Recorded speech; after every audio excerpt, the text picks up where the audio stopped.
All right, for our math lesson today, we're going to try something a little bit different. I want to review over the quick quiz before we move on to the next thing that we're going to do.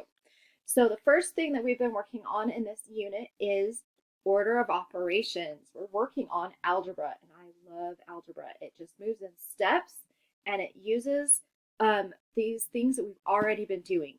So our first step we have to remember when we're doing algebra and we're looking at expressions, remember expressions is something that does not have an equal sign. We're just trying to simplify the expressions. So our first step in simplifying our expressions is to perform operations inside the parentheses. Now up here, I have a little addition, subtraction, multiplication, and division sign because those are operations. Those are what we're using. Our second step is to multiply and divide from left to right. We want to start on the left side of our expression and then we move to the right side looking for multiplication and division. Then we look from the left to the right for addition and subtraction. So I wrote a small expression right here and we have an addition and a subtraction sign. Well, we know which one to do first because of our rule that we go from left to right. All right, so now we're going to work towards one of the problems that was on our quick quiz. We have 22, take away n, multiplied by 4. And then it tells us that n equals 3. So I write out my problem like this, and let me show you the next step.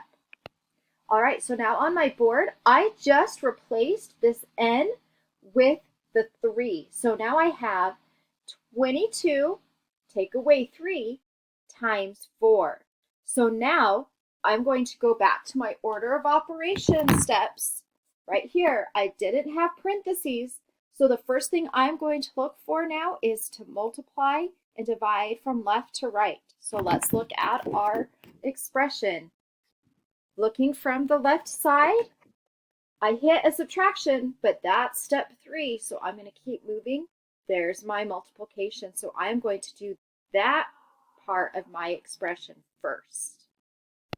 All right, now you can see that I went through my expression. I did 22 and then I had my multiplication. So I did 3 times 4 got me 12. So see how I keep just moving down in steps? This is how I do my algebra. I go down my paper and I write my expressions right underneath and I see them get smaller and smaller and smaller until I can get it down to the smallest number I can. So now I have my third step, which is doing addition or subtraction from left to right. So now I'm going to subtract 12 from 22. So if I think about it, I have my 2, take away my 2, that's 0, and then 2, take away 1, I have 10. I have simplified this very, very top expression all the way down to one number. Let's try another one.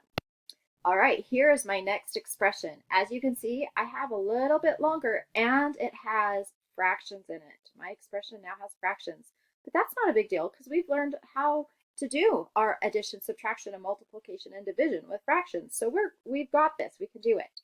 So I look at it first and it says that I have 2/3 times 6 plus 2/3 times n. And then it tells me for n equals 1. So my first step that I'm going to do is I'm going to put my 1 in to represent that n. All right, now you see that I have put in that 1 into my n place. So now I have 2/3 times 6 plus 2/3 times 1 in my expression. So what's the first thing I'm going to do? Well, I don't have any parentheses or brackets or braces, so I am going to do my second step in my order of operations, which is multiply and divide from left to right. So let's look at our expression. If I start on the left side right here, I see 2/3 times 6. I'm not going to go any further. If you look down here, I have another multiplication, but because of the rule, I know I need to do this one first. So I am going to do 2/3 times 6 first. I want you to figure that out. Think about it. All right, now you can see that I have used my multiplication I remembered that all I have to do is put my 1 underneath my 6 and multiply across for my fraction. So now I have, if I did 2 times 6, I have 12, and 3 times 1 is 3. So now I have 12 thirds plus 2 thirds times 1.